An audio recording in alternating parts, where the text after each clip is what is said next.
Hey everybody, welcome back to the Geriatric Millennials. This is Beth. And this is Jayme. And we are two oldish, youngish ladies talking about spooky season. Yeah. Which I know you're not a huge fan, Jayme. I'm not. I avoid spooky things. Yeah. I love spooky season. Like, I don't like that we call it that because I feel like it's like played out now. But I am into it. Like, I started getting excited in August. You know, my TikTok feed changed over to like, oh, when are we getting like fall vibes? Okay. And so this is my favorite time of year. I love it so much. You know, I love that the leaves are changing colors. I love the crispness in the air. I love that it's like kind of like the holiday season is upon us. We have themes. We have reasons to wear costumes. We have reasons to be moody and like whatever. Yeah. So I have some of my favorite spooky season things that I need to share. Okay. Namely, I have been dying. Like all summer, I just wanted to do simmering pots. And it's like the perfect time for that. Have you started? I have not yet because we had like, it was a little bit hotter for longer. And it's like, if it's 80 degrees, I don't want a simmering pot. Like it doesn't feel right.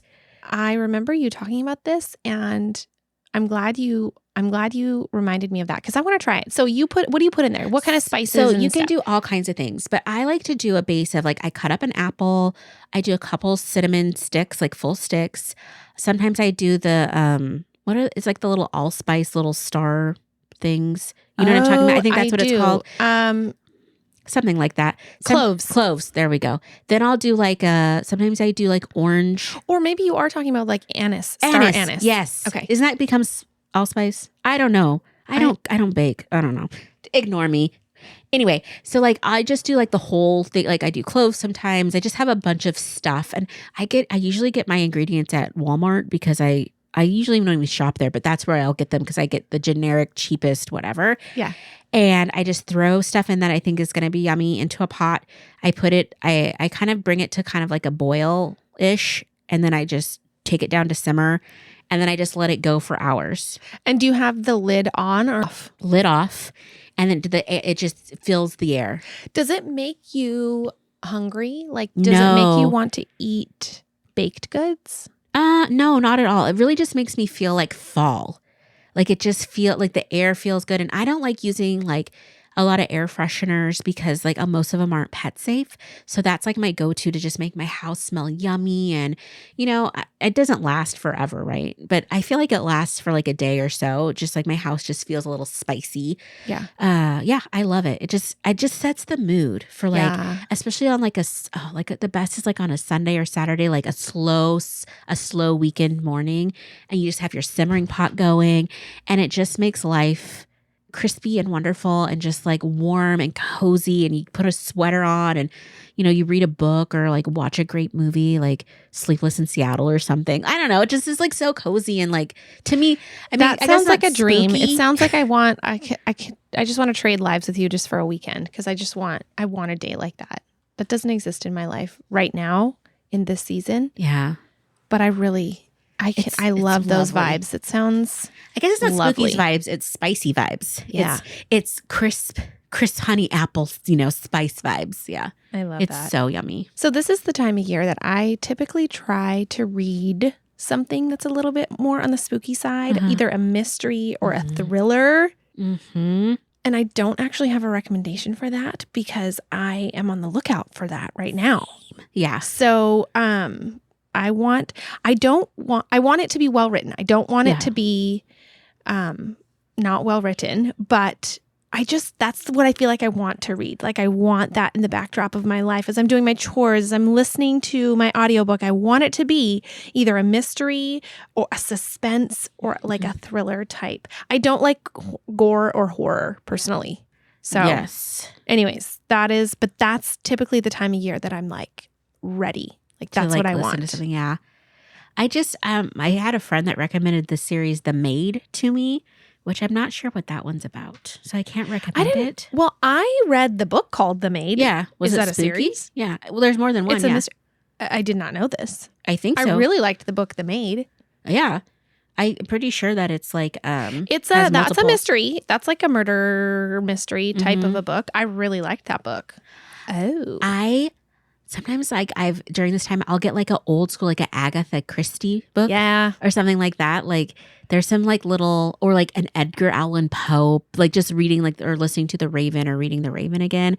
Like some of that classic stuff, some of it doesn't hold up, but some of it's just like kind of fun to like listen to and just like, I don't know. There's nothing better than like a great book.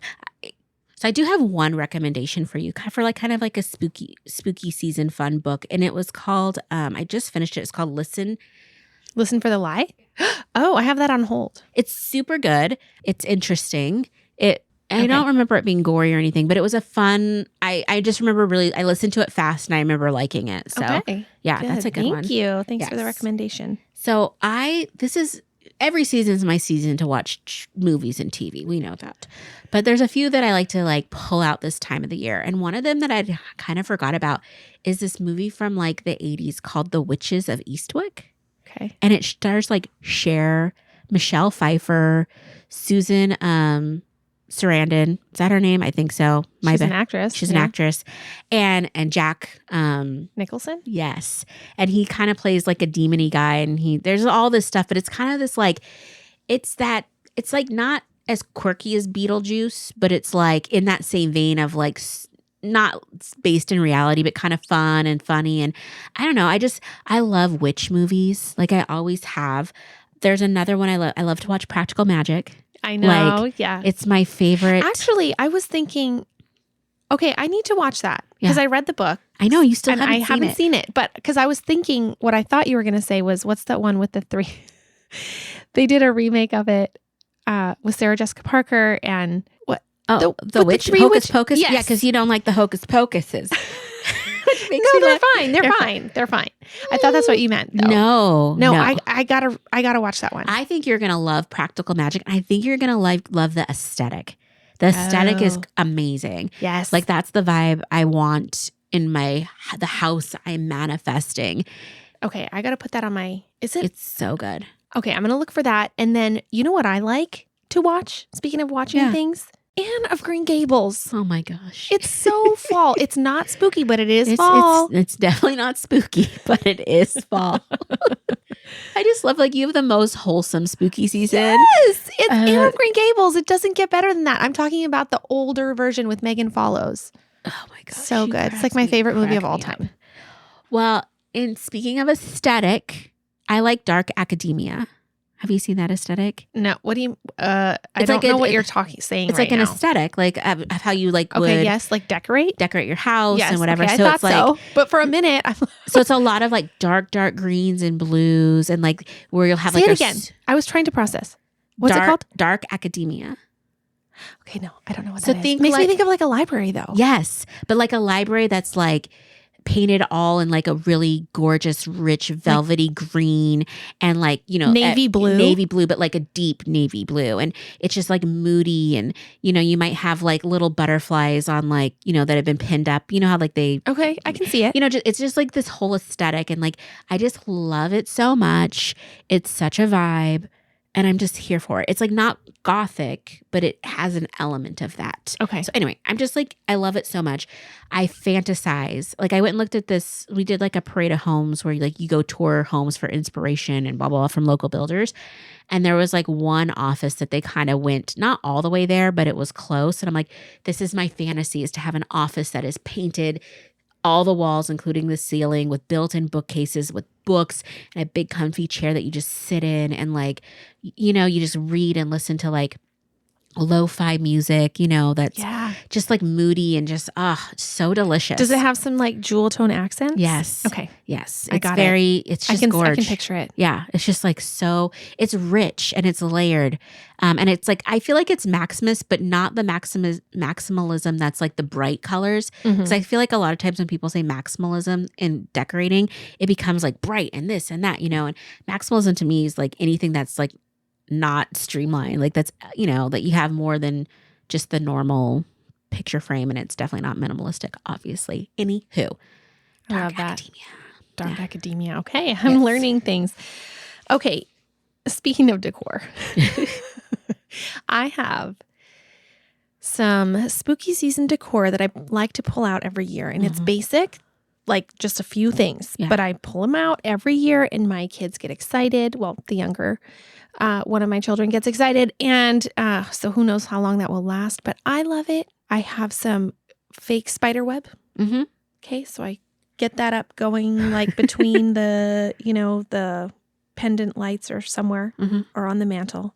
And then I have some little spiders that we put in those. Oh my gosh, creepy. Okay. So we've got spiders, spider web. And then I don't have to sweep like the outside of my house because that just happens natural. It's just all there. And then the other thing that we have is these black bat cutouts that we stick to the wall, and we just put them all over the house. And we put them on the door, we put them in the hallway. We just put them, and it's just fun to do together. And it's just ridiculous. Like my house is full of bats, which is just, I don't know. It's just what I do in the spooky season. It's how I decorate for October. It's very West Elm. West Elm always comes out with like a spooky collection. Have you ever shopped there? No. Beautiful furniture, super expensive. I don't feel like this is West Elm worthy at all. It's very, very, and I keep doing the same thing every year. That's fine. That's fits cute, in a Ziploc bag. Okay. But they had a whole thing where they had bats on the walls, that you put bats on the walls. Oh, it was super cute. Cool. Yeah. Who knew? Yeah. I didn't know that I was so trendy. You are trending. Yes. I think that's one of the things that's been interesting since like, when I was a kid growing up, we decorated for Halloween, like very similar. Like we had cutouts, like my mom had like made a wood cutout of a pumpkin jack-o'-lantern that she had painted and a black cat. And we had little black bats we had put up, very just traditional, whatever. And I remember you could get that kind of stuff, like either you made it or you get, a skeleton at the grocery store with the joints that kind of moved and, But in the last few years, like capitalism has really taken over spooky season. Word. And it's like it feels like every single major chain has their own line of spooky stuff, like Hobby Lobby and Michael's and Joann's and, like West Costco, Home Depot. But it's like, but it's more specific to those brand, like they have their own, because Costco, you can get like general big stuff. This is very specific. This is like a whole aesthetic. So like, I think it was Michael's this year. They had like a whole thing of like skeletons and disco balls. Like just like all of this weird stuff that's like, some of it's super cute. Some of it's not. I don't decorate for the holidays typically like in a big way. But mainly because I don't have space to store the stuff. That's what I was going to say. Yeah. There's so many of these stores have like these giant mechanically moving like huge things that people put in their yards, I guess. I don't know where they put them, but then I'm like, where do you put it after? Storage unit. Because they're only out for we have a couple weeks. Just around the corner from where I live, there's someone that has like this giant, one of those, you get them, I think, at Home Depot. They're the giant skeletons that are like 50 feet tall. Not 50, but People get storage units for these things and then pay for them to be stored all year long. If it brings you joy, it brings you joy. Okay. But they decorate their house. They have a giant skeleton, and I think they started in like late September. I just will be driving by their house, and they are just decorating every weekend, and they create this amazing. It's like they decorate for Halloween, like a lot of people decorate for Christmas. Yeah, and so people literally like stop by their house and take pictures, and like all throughout Halloween, it's really fun. I'm like, I'm thankful they're doing it because like I'm not, but it's just amazing like the effort and energy people put into like doing this stuff, which again, that's great. But I'm not one of those people, but I do appreciate that. I also look at some and just wonder. It just makes me wonder. Also, some people have some giant houses with big old like storage units in the back, basically, or basements. True. Like I was looking at some new homes recently, and I was like, well, this is unattainable because it's like $1 million+ house. Yeah. But it's just like the storage is like, oh my gosh, look at this closet. I'm like, you're so old now. Another thing I love to do during spooky season is I love haunted houses, but I'm chicken. So I won't go through them. So there's all these like YouTube videos and YouTubers that all they do is like review scary haunted, like, the like walkthroughs that the jump scare actors will come out and like, whatever. And so they'll go to like Knoxbury Farm and Universal Studios, and they'll walk through all of them. And like, and I love it because I get to experience it, but it's not as scary because like there's more light.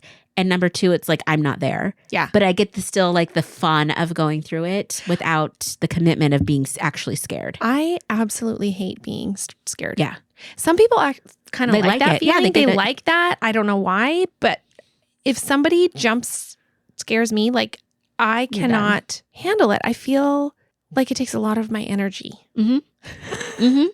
afterwards. Have you ever watched like back years ago, the Ellen Show? They used to send one of her producers and they'd send them through the houses, and it was so funny, and they'd be screaming and blah blah. I love that stuff. I would never, if somebody jumped out and scared me, my reaction I think would be to violence, like not on purpose, but I think I would punch or kick or something. So it's just like, let's not go there. No. Let's not do that. Mm-mm. But it's sure fun to watch other people. Mm-hmm. I have one more. Okay. And this is something that is requested every year in my home. And I don't think I did it last year. Mm-hmm. But that is the pumpkin cookies. Yes. The pumpkin cookies my kids love more than any other cookie. And I usually only make them once a year. And it's always around this time. And it's kind of I guess, would that be called like a tradition in my home? It's a tradition. I guess. I have a question. I don't have a ton of traditions, but that might be one of them. I have a question, even though I didn't do it last year. When you say you have them one time a year, do you only make the cookies once a year, or do you make them throughout the season? I usually only make them once. Oh my gosh. That's maybe brutal. I do a giant batch. Maybe I'll make more. I don't know. A giant batch of what, 24? No. Yeah, you can tell you're a person who lives alone. Okay. A giant 24 is not considered a giant batch. Okay. I would say, probably over 100. Oh, okay. And then you freeze them and have them last or something? Maybe not quite 100. I don't know how I'm thinking of that math. Yes. Okay. Put them in the freezer. Okay. That's not one time you make it once a year, but it's going to go throughout the season. You're not going to eat them all in one day. No. You know what I mean? That's what it'll last a couple of weeks. I was thinking you made one batch of cookies. You're like, here y'all go. This is our tradition. You get it one time. You better enjoy your 2 cookies. Even though you love it, I make a lot of them. And then we have them for a couple of weeks. Got it. Yeah. I was thinking literally like, you're like, no, once, one day only. No. I have one last little thing that sometimes I do during spooky season that is actually terrifying, and it's playing Luigi's Mansion. It's a Nintendo game, and you would think that it's not scary because it is a children's game where you play the fictional character Luigi, who's cleaning out a mansion that's haunted of ghosts. Okay. I cannot get through it. I've only gotten up to a certain level because it's too scary for me to play. Is that right?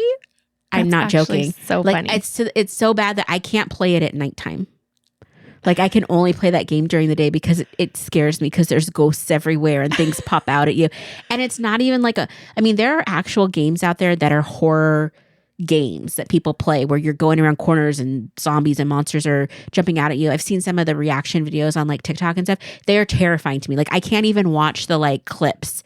No. Luigi's Mansion is not that. Very tame. It's tame, but my poor little senses can't handle it. So just like I'm like terrified, know. So why do you do it? Because sometimes I just wanted to play it, but I didn't think it'd be as scary as it would be. Okay, so every year do you forget that it's that scary and then you play it again? Well, I think, it's like Halloween, I should play, like do something spooky, and then I play it a little bit. I'm like, I'm okay. And then it just is like, it's just one of those games I'm never going to finish because it's so funny. It's just too much. Like I can't handle bringing fear into my home for no reason. No. So anyway, well, happy spooky / spicy caramel apple cider season. Oh, I can't wait to eat a caramel apple again. I just want a caramel apple drink from Starbucks. I was going to say, period. I just want a caramel apple. Oh. I just want a caramel apple. Caramel apple is one of my all-time favorite dessert / treats. I would choose a caramel apple over any dessert. Really? I would choose it over. Yes. Do you do like a straight up? Can you also do like the caramel apple dip, or do you only like it traditional? No, I do like a caramel apple dip. Sure. Okay. But I just thinking about it makes my mouth water. I love caramel apples so much. That's amazing. Have you seen the caramel apple boards on Pinterest? Yes. I don't need all that stuff. Just give me just the plain. Just you caramel. Just want plain. You don't want anything on it. The Granny Smith apple, the green your traditionalist. Granny Smith apple with caramel. That's all I want. I don't want all the sprinkles and nuts and candies and whatever. Do you bite into it or do you cut it into it? I like it when it is cut. Okay. I'm not opposed to biting into it, but I feel like the ratio is a little bit better when it's cut because it's hard. Sometimes you get too much caramel and not enough apple when you do the bite method. Okay. Well, there you go. Yeah. I mean, I knew you liked caramel apple, but not to that extent. Yeah, for sure. So good. Hey, if you're enjoying this podcast and would like to support our show, you can share episodes with your friends and family, follow us on Instagram at the Geriatric Millennials, or leave us a positive review and rating, all which help us to grow. Our theme music was created by the Finley Ghost, so check out their latest album now. Thank you so much.